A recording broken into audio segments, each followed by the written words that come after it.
ਮੁਹੰਮਦ ਦਾ ਸਭ ਨਾਮ ਪਿਆਰੇ ਨਬੀਆਂ ਦੇ ਹੈ ਵੱਖਰਾ ਨਾਮ ਮੁਹੰਮਦ ਦਾ ਮਾਰਾਂ ਤੇ ਮਾਰਾਂ ਖਾ ਕੇ ਵੀ ਬਿਲਾਲ ਤੇ ਕੁਝ ਨਹੀਂ ਕਹਿੰਦਾ ਸੀ ਮਾਰਾਂ ਤੇ ਮਾਰਾਂ ਖਾ ਕੇ ਵੀ ਬਿਲਾਲ ਤੇ ਕੁਝ ਨਹੀਂ ਕਹਿੰਦਾ ਸੀ ਤਨ ਝੁਲਸ ਗਿਆ ਲਾਵੇ ਫਿਰ ਵੀ ਤਨ ਝੁਲਸ ਗਿਆ ਲਾਵੇ ਫਿਰ ਵੀ ਨਾਰਾ ਸਰਆਮ ਮੁਹੰਮਦ ਦਾ ਸਭ ਨਾਮ ਪਿਆਰੇ ਨਬੀਆਂ ਦੇ ਹੈ ਵੱਖਰਾ ਨਾਮ ਮੁਹੰਮਦ ਦਾ ਅੱਲਾ ਦੇ ਬਾਦ ਜ਼ਮਾਨੇ ਵਿੱਚ ਹੈ ਚਰਚਾ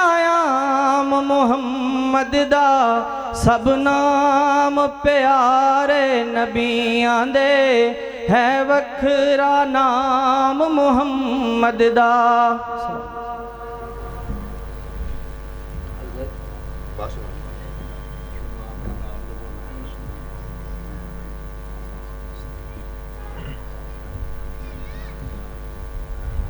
حضرات گرامی اللہ کی توفیق خاص سے مدرسہ سیدنا عثمان غنی رضی اللہ تعالی عنہ کی دوسری سالانہ تقریب تکمیل حفظ القرآن الکریم آج آپ احباب کے سامنے انعقاد پذیر ہے اور یہ خاص طور پر اللہ کی خاص توفیق سے ہی ممکن ہوا ہے اللہ تعالیٰ اس پروگرام کو اپنی بارگاہ میں قبول فرمائے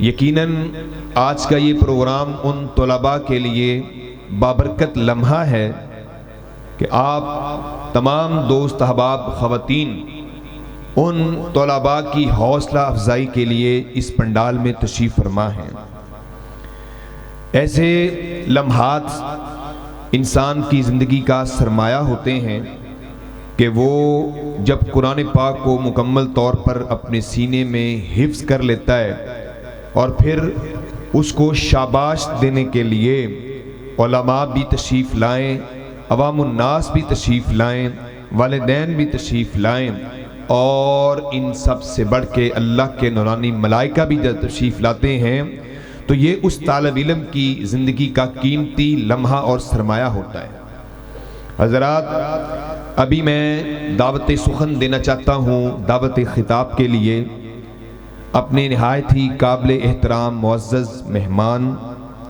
سرزمین سیالکوٹ سے تشریف لائے ہوئے میری مراد غازی اسلام بطل حریت اسلامی نظریاتی کونسل کے ممبر حضرت علامہ رانا محمد شفیع خان پسروری صاحب حضرت صاحب کا یہ تعارف اس لحاظ سے بڑا ہی اہم ہے کہ بتوفیق اللہ اہل حدیث مکتبہ فکر نے بہت سارے ہیرے پیدا کیے ہیں بہت سارے ہیرے پیدا کیے ہیں جن میں ایک بہترین ہیرا حضرت علامہ شہید رحمہ اللہ علیہ تھے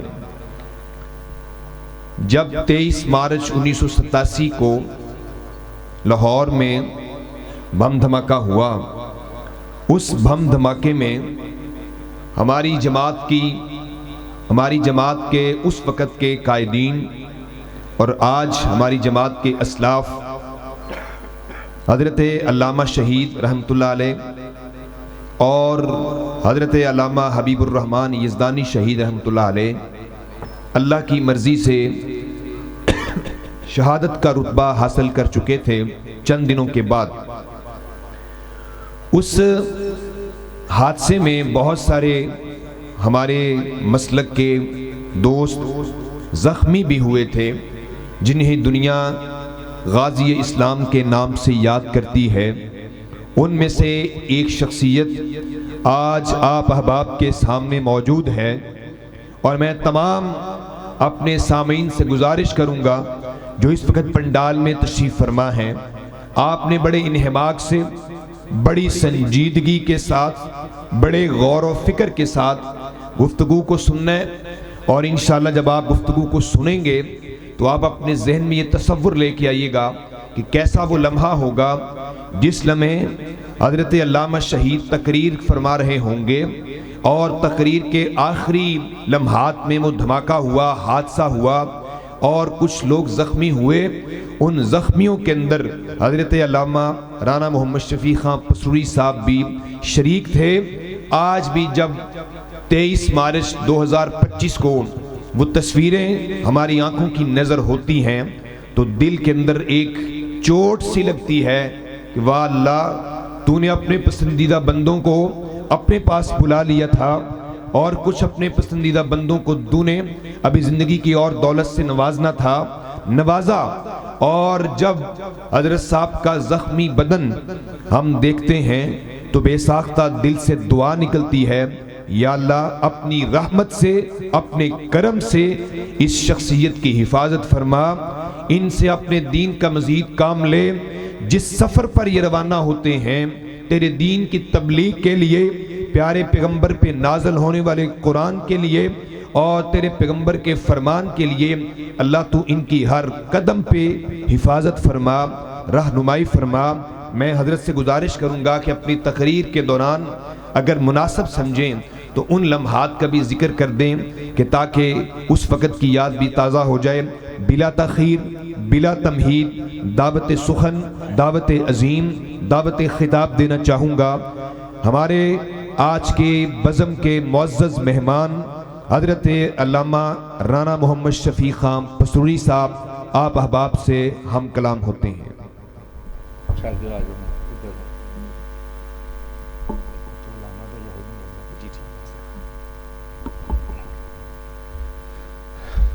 الحمدللہ نحمدہ ونستعینہ ونستغفرہ ونعوذ باللہ من شرور انفسنا ومن سیئات اعمالنا، من یہدہ اللہ فلا مضل لہ ومن یضلل فلا ہادی لہ، واشہد ان لا الہ الا اللہ وحدہ لا شریک لہ، واشہد ان محمدا عبدہ ورسولہ۔ اللہم صلی علی محمد وعلی آل محمد کما صلیت علی ابراہیم وعلی آل ابراہیم انکا حمید مجید۔ اللہم بارک علی محمد وعلی آل محمد کما بارکت علی ابراہیم وعلی آل ابراہیم انکا حمید مجید۔ فاعوذ باللہ من الشیطان الرجیم، بسم اللہ الرحمن الرحیم، الف لام میم، ذالک الکتاب لا ریب فیہ ھدی للمتقین، اما بعد۔ میرے لیے اور آپ سب کے لیے یہ سعادت کے، خوشبختی کے لمحات ہیں کہ ہم ایک ایسی مجلس میں حاضر ہیں جو خالصتاً قرآن مجید کی تلاوت کے لیے، قرآن مجید کے فضائل کے بیان کے لیے منعقد کی گئی۔ ہر وہ مجلس جو اللہ کی مقدس کتاب کے ساتھ خاص ہو، وہاں اللہ کی طرف سے رحمت و برکات کا نزول ہوتا ہے، اللہ کے فرشتوں کا نزول ہوتا ہے۔ حدیث مبارکہ میں ہے کہ رسول اکرم صلی اللہ علیہ وسلم نے ارشاد فرمایا، مجتمع الناس فی بیت من بیوت اللہ یتلون کتاب اللہ ویتدارسون بہ الا حفتہم الملائکہ وغشیتہم الرحمہ ونزلت علیہم السکینہ وذکرہم اللہ فی من عندہ، کہ اللہ کے گھروں میں سے کسی گھر میں جب لوگ جمع ہو کر اللہ کی مقدس کتاب کی تلاوت کرتے ہیں یا اس کے درس اور تدریس میں مشغول ہوتے ہیں تو اللہ کے فرشتے ان پر نازل ہوتے ہیں۔ اللہ کی رحمت ان پر سایہ کر لیتی ہے اور اللہ کی طرف سے ان پر سکینت کا نزول ہوتا ہے۔ ماشاءاللہ ہمارے ناظم اللہ تشریف لے آئے، اور وہ لوگ جو اس مجلس میں بیٹھے ہوں وہ اللہ کے ایسے چہیتے اور پسندیدہ ٹھہرتے ہیں کہ اللہ فخر کے ساتھ اپنے قریبی فرشتوں میں ان کا ذکر شروع کر دیتے ہیں۔ اجازت ہے؟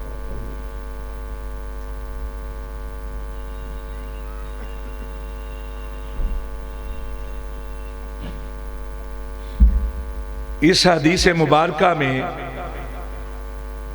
ہر اس مجلس کو جو اللہ کی مقدس کتاب کے لیے خاص ہوتی ہے، اس مجلس کو باعث برکت قرار دیا گیا ہے، باعث رحمت قرار دیا گیا ہے، باعث سکینت قرار دیا گیا ہے۔ لیکن اپنی گفتگو کو شروع کرنے سے پہلے اس حدیث مبارکہ کے حوالے سے ایک عام غلط فہمی جو ہمارے ان بھائیوں کی طرف سے پھیلائی جاتی ہے جو نئے نئے دائی بنتے ہیں، اس کا ازالہ کرنا چاہتا ہوں۔ ہمارے ہاں دو قسم کے ذہن ہیں۔ ایک ذہن وہ ہے جو یہ کہتا ہے کہ قرآن مجید کو بغیر ترجمے کے نہیں پڑھنا چاہیے، کوئی فائدہ نہیں۔ ایک انتہا یہ، اور دوسری انتہا یہ کہ وہ کہتے ہیں کہ ہر شخص ترجمے کے ساتھ نہ پڑھے۔ یہ بھی ایک ذہن، کہتے صرف علماء کو پڑھنا چاہیے، باقی لوگوں کو ترجمے کے ساتھ نہیں پڑھنا چاہیے۔ اس حدیث مبارکہ میں دو لفظ استعمال کیے ہیں رسول پاک صلی اللہ علیہ وسلم، یتلون کتاب اللہ ویتدارسون بہ، جو تلاوت کرتے ہیں قرآن مجید کی اور قرآن مجید کو سمجھتے اور سمجھاتے۔ دونوں قسم کے لوگ جو ہیں وہ باعث برکت مجلس کے باعث ان پر اللہ کی رحمتوں کا نزول ہوتا ہے، اللہ کی سکینت ان پر سایہ کرتی ہے، اللہ کے فرشتے ان پر نازل ہوتے ہیں، ان کے لیے رحمت و برکات کی دعائیں کرتے ہیں، اور وہ لوگ اللہ کے چہیتے بن جاتے ہیں۔ قرآن مجید دنیا کی واحد کتاب ہے۔ ویسے تو اس کا نزول اس لیے ہوا تھا کہ اس کو سمجھا جائے اور اس کے احکامات پر عمل کیا جائے، یہ جانا جائے کہ اللہ رب العزت ہم سے چاہتا کیا ہے۔ اصل نزول یہی ہے کہ اس کو سمجھا جائے اور زندگی میں داخل کیا جائے۔ لیکن یہ دنیا کی واحد کتاب ہے کہ جس کو بے سمجھے بھی پڑھا جائے تب بھی ثواب ہوتا ہے، تب بھی ثواب ہوتا ہے۔ سونے نبی صلی اللہ علیہ وسلم نے ارشاد فرمایا، اگر کوئی شخص پڑھتا ہے قرآن پاک تو ایک ایک حرف کے بدلے میں 10 نیکیاں ملتی ہیں۔ اور آپ نے ارشاد فرمایا، اگر کوئی شخص پڑھتا ہے الف لام میم تو یہ ایک حرف نہیں ہے، یہ 3 حرف، الف الگ حرف ہے، لام الگ حرف ہے، میم الگ حرف ہے۔ سونے نبی صلی اللہ علیہ وسلم نے قرآن پاک کے ثواب کو بیان کرنے کے لیے الف لام میم کو پیش کیا ہے، اور یہ الف لام میم حروف مقطعات۔ ہمارے استاد یہاں تشریف فرمائے، علماء کرام تشریف فرمائے، حروف مقطعات وہ ہوتے ہیں یا وہ ہیں جن کا معنی کوئی نہیں جانتا، اللہ عالم بمراد، سوائے رب کے کوئی نہیں جانتا کہ ان حروف مقطعات کا معنی کیا ہے، اس سے مراد کیا ہے۔ دنیا میں کوئی جانتا ہی نہیں کہ الف لام میم کا کیا معنی ہے، لیکن اللہ کے نبی نے ثواب کے لیے ان حروف کو پیش کیا ہے۔ تو مطلب یہ کہ اگر صرف تلاوت کی جائے تب بھی اس کا فائدہ اور اس کا ثواب ہے، لیکن اصل غرض یہ ہے کہ اس کو سمجھا جائے اور اس پر عمل کیا جائے۔ اب وہ لوگ بھی ہیں جو کہتے ہیں کہ ہر شخص ترجمے کے ساتھ نہ پڑھے، صرف علماء کرام ہی ترجمے کے ساتھ پڑھے۔ یہ میں عام لوگوں کی بات نہیں کر رہا، بڑے بڑے اپنے آپ کو مفتی کہلانے والے یہ فتویٰ صادر کرتے ہیں۔ قرآن پاک عام لوگوں کے لیے نازل ہوا ہے۔ رسول پاک صلی اللہ علیہ وسلم ان لوگوں کے سامنے قرآن پاک کی تلاوت کیا کرتے تھے جو مسلمان نہیں تھے۔ قرآن پاک کی تلاوت سن کے، قرآن پاک کی درس اور تدریس کے، یعنی اس کی آیات کو سمجھ کر لوگ مسلمان ہوئے تھے۔ یہ عام لوگوں کے لیے بھی نازل ہوا ہے، اسی طرح جس طرح علماء کے لیے نازل ہوا ہے۔ تو ہر وہ شخص جو قرآن پاک کے ساتھ اپنے آپ کو خاص کر لیتا ہے، اس کے لیے مجلس منعقد کرتا ہے، اس کی تلاوت کرتا ہے، اس کی سماعت کرتا ہے، اس کے درس اور تدریس میں مشغول ہوتا ہے، اس کو سمجھتا اور سمجھاتا ہے، اللہ کا چہیتا بن جاتا ہے، اس پر اللہ کی رحمت و برکات کا نزول ہوتا ہے۔ بخاری شریف میں، صحیح بخاری کے اندر ایک واقعہ ہے، حضرت اسید بن حضیر رضی اللہ تعالیٰ عنہ کہتے ہیں میں اپنے چھوٹے سے گھر میں بیٹھا ہوا کتاب اللہ کی تلاوت کر رہا تھا۔ چھوٹا سا گھر تھا، جہاں بیٹھ کے تلاوت کر رہے ہیں، پاس ہی گھوڑا بندھا ہوا ہے اور اس کے قریب میں معصوم بچہ جس کا نام یحییٰ ہے، اس کو لٹایا ہوا ہے۔ کہتے ہیں میں نے کتاب اللہ کی تلاوت شروع کی، گھوڑا اچھلنے کودنے لگا۔ مجھے یہ خدشہ لاحق ہوا کہ کہیں بدکا ہوا یہ گھوڑا معصوم بچے کو نقصان نہ پہنچا دے۔ میں رک گیا، جیسے ہی میں رکا گھوڑے کی اچھل کود بند ہو گئی۔ میں نے سوچا کہ شاید جو تکلیف تھی گھوڑے کی وہ رفع ہو گئی۔ پھر کتاب اللہ کی تلاوت شروع کی، گھوڑا پھر اچھلنے کودنے لگا۔ کہتے ہیں اچانک میری نظر اوپر کی جانب اٹھی، میں نے دیکھا کہ بادل کا ایک ٹکڑا جس میں ٹمٹماتے دیے روشن چراغ دکھائی دے رہے ہیں، وہ میرے سر کے قریب سے اوپر کی جانب اٹھ رہا ہے اور ہوتے ہوتے نظروں سے محو ہو گیا۔ وہ نظروں سے محو ہو گیا، دور ہو گیا، لیکن حیرانی کی کیفیت نہیں گئی۔ بھاگتے ہوئے اللہ کے نبی کے پاس گئے، مسجد نبوی، سارا ماجرا آپ کے گوش گزار کیا۔ آپ نے ارشاد فرمایا اسید، بادل کا وہ ٹکڑا بادل کا ٹکڑا نہ تھا، اللہ کی رحمت کا ٹکڑا تھا، اور اس میں نظر آنے والے چراغ نہ تھے، اللہ کے فرشتے تھے جو تیری تلاوت سن رہے تھے، تیرے لیے رحمت و برکات کی دعائیں کر رہے ہیں۔ اور کہا اسید، اگر تو تلاوت موقوف نہ کرتا، تلاوت کرتا رہتا، صبح طلوع ہو جاتی، مدینے والے اپنی آنکھوں سے اللہ کا ذکر کرتے۔ ہر وہ شخص جو اللہ کی مقدس کتاب کی تلاوت کرتے ہیں، اللہ کے فرشتے اس کے گرد گرد بیٹھتے ہیں، اس کے لیے رحمت و برکات کی دعائیں کرتے ہیں۔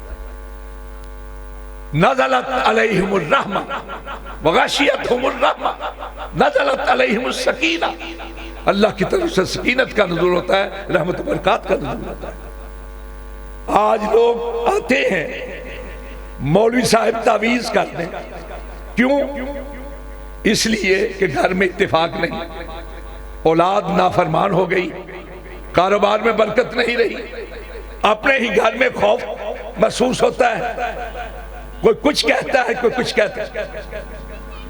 بابا مولوی کے تعویذ سے کچھ نہیں ہوگا، کچھ نہیں ہوگا، اس لیے کہ اللہ کے نبی نے ارشاد فرمایا ویران ہے وہ گھر جس گھر کے اندر کتاب اللہ کی تلاوت نہیں ہوتی، اور بیاباں ہے وہ سینہ جس سینے میں قرآن پاک کا کچھ حصہ بھی محفوظ نہیں ہے۔ اور سونے نبی نے ارشاد فرمایا اپنے گھروں کو قبرستان نہ بننے دو، اپنے گھروں میں سورہ بقرہ کی یعنی قرآن پاک کی تلاوت کیا۔ جب ہم نے قرآن پاک کی تلاوت ہی نہیں کرنی، قرآن پاک کے ساتھ تعلق خاطر ہی نہیں رکھنا، قرآن پاک کو اپنے گھر سے میں رہنے ہی نہیں دینا، تو اللہ کی رحمت و برکات کا نزول کہاں ہوگا؟ ہم نے قرآن مجید کو محض ایک تبرک کی کتاب سمجھ لیا ہے۔ ہم قرآن پاک کو ایک رسم کے طور پر اپناتے ہیں، عجیب عجیب رسمیں، جھوٹی قسمیں اٹھانی ہو تو قرآن پاک کو اٹھا لیتے ہیں، کسی کے ساتھ فراڈ کرنا ہو تو قرآن پاک کو اٹھا لیتے ہیں۔ حضرت علامہ شہید فرمایا کرتے تھے کہ بعض بد وقت ایسے ہوتے ہیں کہ ایک قرآن پاک کیا پوری تاج کمپنی بھی ان کے سر پر رکھ دے، جھوٹ بولنے سے پھر باز دیا، اور خود تاج کمپنی کے اندر فراڈ ہوا۔ ہم نے قرآن پاک کو رکھا ہے، بچی کو رخصت کر رہے ہیں، قرآن پاک کے سائے تلے رکھا ہے۔ جہاں جہیز کا باقی سامان دیتے ہیں قرآن پاک ساتھ دے دیتے ہیں، اور وہ جا کے رکھ دیتی ہے ایک تاک پہ، وہ لکڑی کا تاک نہیں، تاک نسیاں پھول کا تاک۔ بس جس نصیبوں والی کو آپ قرآن پاک کے سائے تلے گزار رہے ہیں، قرآن پاک دے رہے ہیں، کیا اس بڑی نصیبوں والی کو آپ نے قرآن پاک پڑھنا بھی سکھایا کہ نہیں سکھایا؟ فائدہ تو تب ہے اس کے لیے بھی، آپ کے لیے بھی، کہ آپ نے اس کو پڑھنا سکھایا ہوتا قرآن پاک۔ خوش نصیب ہے وہ والدین جن کے یہ بچے ہیں، جن کے سینوں کے اندر قرآن پاک محفوظ ہو گیا ہے۔ جب تک یہ پڑھتے رہیں گے، آگے پڑھاتے رہیں گے، یہ سلسلہ جاری رہے گا، تب تک ان کے والدین کو ثواب ملتا رہے گا۔ یہ صدقہ جاریہ ہے اپنے والدین، یہ اپنے والدین کے لیے دعا کریں گے، دوسروں کی نسبت زیادہ قبول ہوگی۔ نہ بھی دعا کریں، جب جب یہ قرآن پاک پڑھیں گے آٹومیٹیکلی والدین کو ثواب پہنچے گا۔ ہمارے ہاں پتہ نہیں آپ کے ہاں بھی ہے کہ نہیں یہ رسم کہ جب کوئی مر جاتا ہے نا، میت پڑی ہوتی ہے، تو مولوی صاحب آتے ہیں، قرآن پاک اٹھاتے ہیں اور اس کی چار پائی کے گرد قرآن پاک کے 7 چکر لگواتے ہیں۔ ایک گناہگار کو جب احساس ہو کہ میں گناہ کرتا ہوں، وہ اپنے گناہوں کو بخشوانے کے لیے عمرے کے نام پر، حج کے نام پر جاتا ہے بیت اللہ کے گرد 7 چکر لگاتا ہے تاکہ اس کے گناہ معاف ہو جائے۔ اور یہاں وہ شخص جس نے ساری زندگی قرآن پاک کی طرف رخ نہیں کیا ہوتا، وہ مر جاتا ہے تو اللہ کا کلام قرآن مجید اس کے گرد 4 چکر لگاتا ہے۔ اس لیے قرآن پاک نازل ہوا تھا۔ اور ایک اور بات، کبھی تان و تشریح کی زبان استعمال نہیں، لیکن دعوت فکر تو دی جا سکتی ہے۔ یہ قرآن پاک سر پر رکھے تو ادب ہے، آنکھوں کے ساتھ لگائیں تو تکریم اور تعظیم ہے، ہونٹوں کے ساتھ مس کریں تو ادب ہے، چھاتی کے ساتھ لگائیں تو ادب ہے۔ معاذ اللہ خاکم بدہن، میرے منہ میں خاک، سوچتے ہوئے بھی کبھی کبھی تاری ہوتی۔ اگر زیر ناف حصے کے ساتھ قرآن پاک لگایا جائے تو کیا قرآن پاک کی توہین ہے یا نہیں ہے؟ سوچیں ذرا، ہے کہ نہیں ہے؟ اب وہ چادر جس پر 4 کل لکھے ہیں، آیت الکرسی لکھی ہے، سورہ یاسین لکھی ہے، یعنی قرآن پاک لکھا ہے، جب آپ مردے کے اوپر ڈالتے ہیں تو مردے کے وجود کے کس کس حصے کو نہیں چھو رہی ہوتی وہ چادر؟ زیر ناف حصے کو بھی چھو رہی ہے، پیروں کو بھی چھو رہی ہے۔ قرآن پاک اس لیے نازل نہیں ہوا تھا، قرآن پاک اس لیے نازل ہوا تھا کہ اس کو پڑھا جائے، اس کو سمجھا جائے اور اس کے مطابق عمل کیا جائے۔ اس لیے اللہ کے نبی نے فرمایا اہل القرآن اہل اللہ وخاصتہ، اصل اللہ والے وہی ہیں جو قرآن پاک والے، اللہ کے خاندان کے افراد ہیں وہ، حالانکہ اللہ کا کوئی خاندان نہیں، وہ تو لم یلد ولم یولد کی صفت سے متصف، لیکن ان کو اہل کہا ہے جو قرآن پاک کے ساتھ مشغول رہتے ہیں۔ حضرت شاہ ولی اللہ رحمۃ اللہ علیہ نے سب سے پہلے اس بر صغیر کے اندر قرآن پاک کا ترجمہ کیا فارسی میں، اور اس وقت فارسی زبان عوامی زبان تھی، مسلمان کی سرکاری زبان فارسی، جس طرح آج کل اردو زبان۔ تو کئی مولویوں نے فتویٰ لگا دیا تھا حضرت شاہ ولی اللہ پر، قتل تک کا فتویٰ دے دیا تھا کہ ان کو قتل کر دیں، کیوں کہ انہوں نے قرآن پاک کو اجمی کر دیا۔ اور آج تک یہ پراپوگنڈا کیا ہے کہ ہر بندہ قرآن پاک نہیں سمجھ سکتا۔ اللہ کہتا ہے یہ سرن القرآن، کہ ہم نے قرآن پاک کو بہت ہی آسان کیا۔ بہرحال خوشی اور خوشبختی ہے ان والدین کے لیے جنہوں نے اپنے بچوں کے سینے میں قرآن پاک محفوظ کرنے کا اہتمام کیا ہے۔